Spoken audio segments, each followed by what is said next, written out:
Well, hello everyone, and you join us here today to spend a little bit of money, but not as much money as you think, because Tom and I are going to compete with each other to see who can spend the smallest amount of money to apparently make the most. We're talking about watches that look way more expensive than they actually are.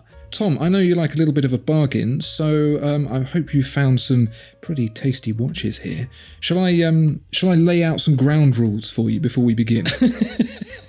Yeah, let me hear the ground rules now that I've chosen all my watches. That's how we usually do it. And then you make me look like a fool. It's quite a tricky thing to do, really, because what would be a much easier challenge is to find watches that are way more expensive than they look. There's loads of those. Ain't nobody got time for that.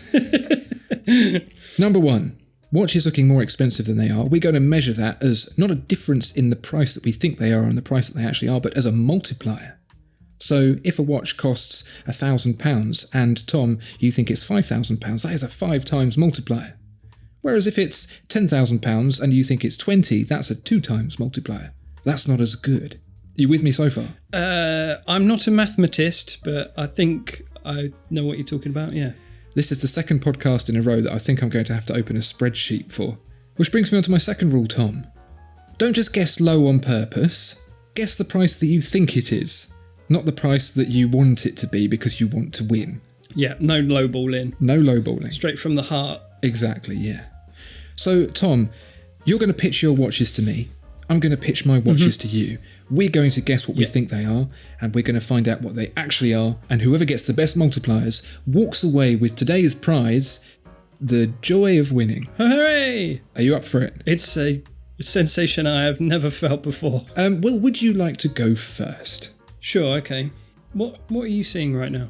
I'm seeing $100 Citizen. What if I show it you from this ways? What? That's the sound of my brain exploding, Tom. That looks like a very thin watch. How thin is that watch? This watch is a mere 2.98 millimeters thick. Actual product size may be up to 0.2 millimeters thicker due to tolerance. Does it actually say that? Yeah, it does say that. This is elegance in its purest form, Andrew.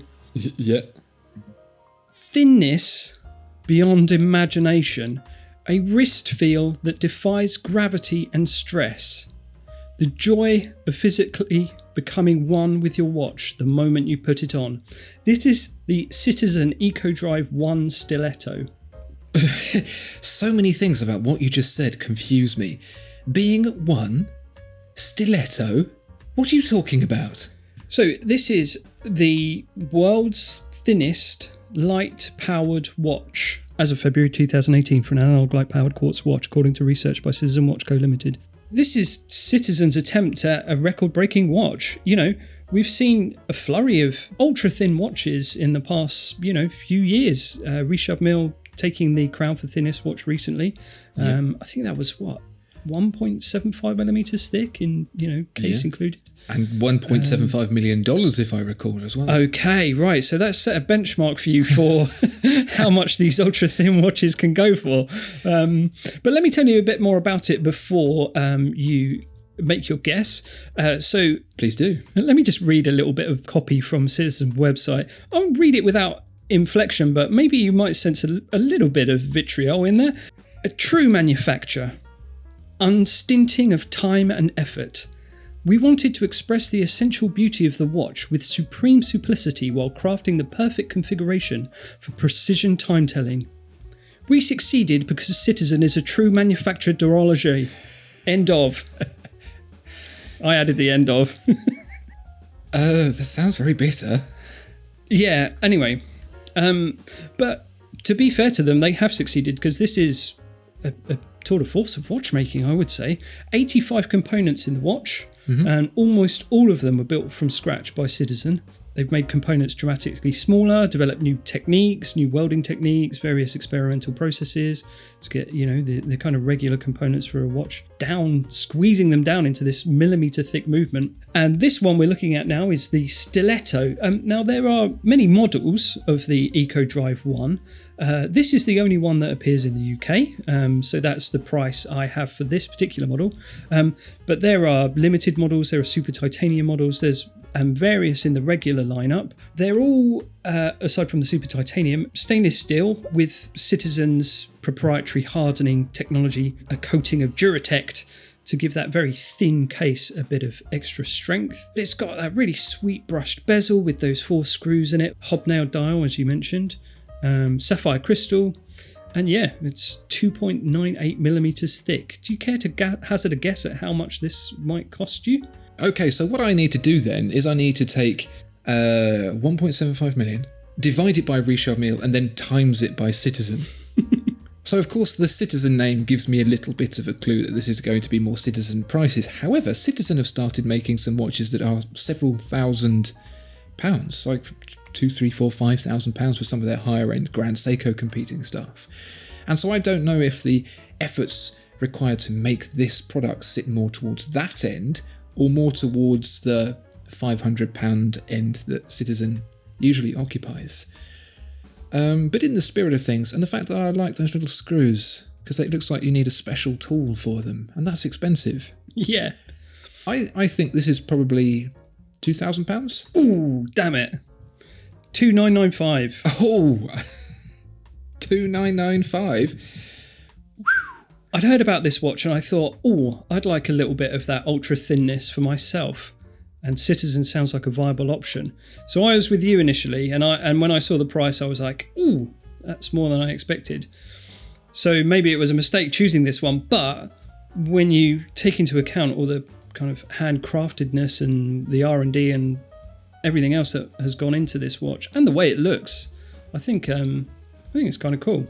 It's certainly putting forward a very unique proposition, quite literally a very unique proposition, and it is very, very cool. Yeah, I mean, if you want to get on that Piaget, Bulgari, Resharp Mill thinness, this is your only viable option financially, unless you're Lewis Hamilton or one of those fellas. Well, you tried to catch me out, Tom, but you're going to have to play a little bit harder ball next time. It's my turn to try and befuddle you with the watch that I've chosen. Now, this is the Oophion, or Oophion, I'm not quite sure, 786 Velos. And there are a few different things that I would like to draw your attention to. Right. One, look at the dial. You see how kind of metallic it is, how guilloche'd it is. That, guilloche, is basically synonym for expensive. Sure. Right? And they do it in a number of different styles. You can get it, it's very deep sunburst here, or in silver.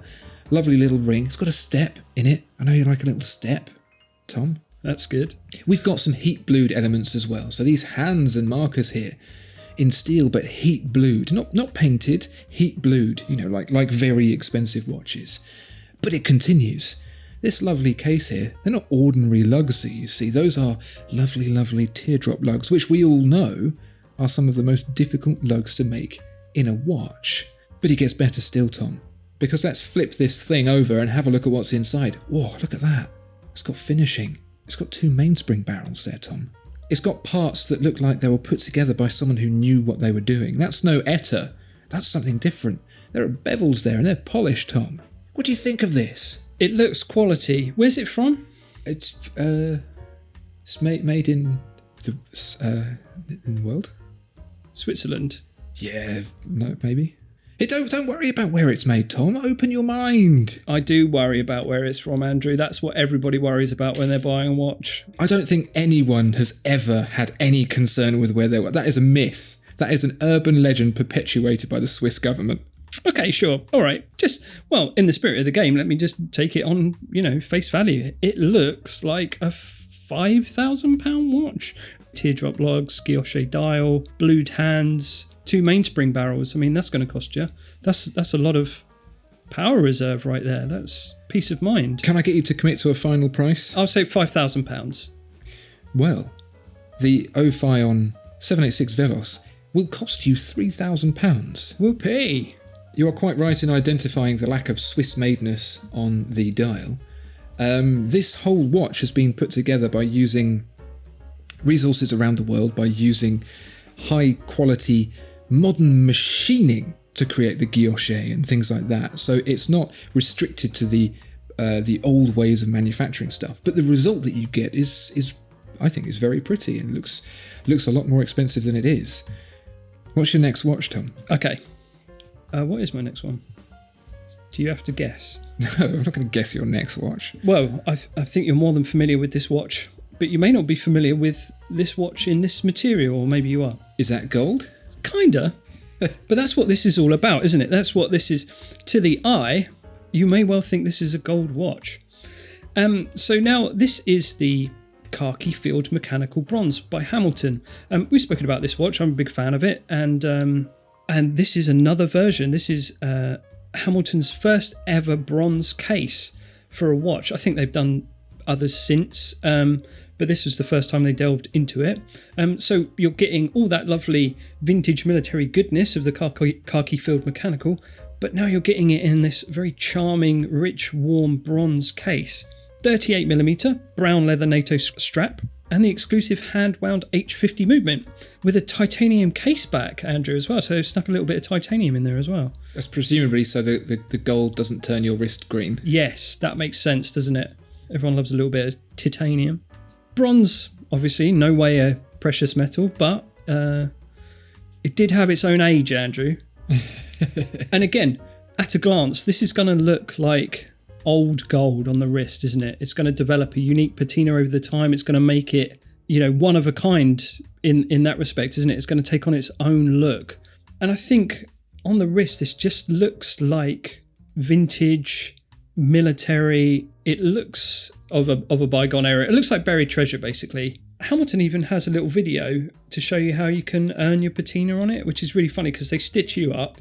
They're basically ripping it out of you with this guy watching this video. Have you seen it? No. You got to watch it. Play the tape. So, what is patina? It's this beautiful surface layer on bronze when it is exposed to water and oxygen. And who of all would have belongings covered with patina? Why, adventurers, of course. It's out of order. I will be speaking to my lawyer. So there you go. What do you think of this watch? How does it look to you? Well, I admire your technique almost as much as I admire the watch, because trying to fob me off with pretending this was gold initially was a bold move, but I don't think it paid off. However... Well, actually, I was just trying to confuse you, because do you know the price of bronze? Well, I was going to say. However, I can't remember how much the steel version of this costs. Right. And so Hamilton, by its very nature of being, is a very good value item. And I think I'm already overestimating the cost of the steel one. If I recall, the steel is around £1,500. And I think you're going to pay an extra £500, £700 or so. So I'm going to say around £2,000 to £2,200 for this watch, Tom. You're way off. Oh. So the steel one, I think, is about £400. This one is £745. What? Yeah, so it's a little bit of a step up from the regular steel, but bronze might be more of an acquired taste, but I think it's really cool. It is very cool. I might save up a bit more and go for the bronze. I like it on that strap. I like the bronze. I like the way the colour of the loom in the hands matches the bronze. It is a very, very attractive watch, and apparently very good value as well, because you well and truly did me over with that one. I'm going to have to try and get my own back now, Tom. Go on then. Because I have for you here the Schwartz Etienne Roma. Ooh. Now, Roma already sounds like luxury, okay? Yeah. I will draw your attention to the fact that it does indeed very much say Swiss made on the dial. Ooh. But that's not even the most interesting thing written on this dial, because you might see something else that says there, by Voutilainen.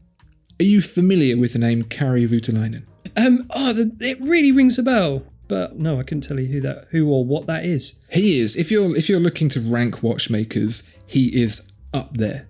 He is one of the very best. His watches are utterly incredible, and they are priced. Okay. And this is the important part, Tom. Listen to this bit. Yeah. His watches are priced very high as well. around £100,000. £100,000 usually. Now this watch... So we're looking for big bucks for this one then? Exactly. Yes, please. Look for all of the big bucks. This watch by Schwartz Etienne here is made by Schwartz Etienne. The movement is their in-house ASE 200.00. But what they have done is they've got Kari Voutilainen and his team to make one of his exquisite guilloche dials, made with proper guilloche, handmade, crafted techniques, all very nice, very expensive, takes a long time, costs a lot, remember that. And then as well, to hand finish the movement also, all very beautifully hand finished to a very, very high degree. You've got Swiss made, you've got made by Kari Voutilainen, hand finished. A guy who sells watches for £100,000. So what that means, Tom, is that you need to guess a price, and you need to guess one that is up there, because, whoa. Okay. Now, you're just trying to confuse me with guilloche, and it's working. But I'm going to say £10,000. Unfortunately for me, this is a £25,000 watch. Is it? It is, yeah. I think you were a bit mean to me there. But I suppose that's that's the game, isn't it? Half the time. Yeah. All these independents, they can really get up there. It's that uniqueness, that handcraftedness, that one guy, beavering away in his mountain workshop. I haven't taken any of that into account, and I've just looked at this watch and think it's worth £10,000, Andrew. If in doubt, £10,000. Yeah. Oh dear, well that looks like I've got a lot of ground to cover, because that's given me some pretty hefty minus points on that one. While I lick my wounds there, Tom, do you care to present your next watch?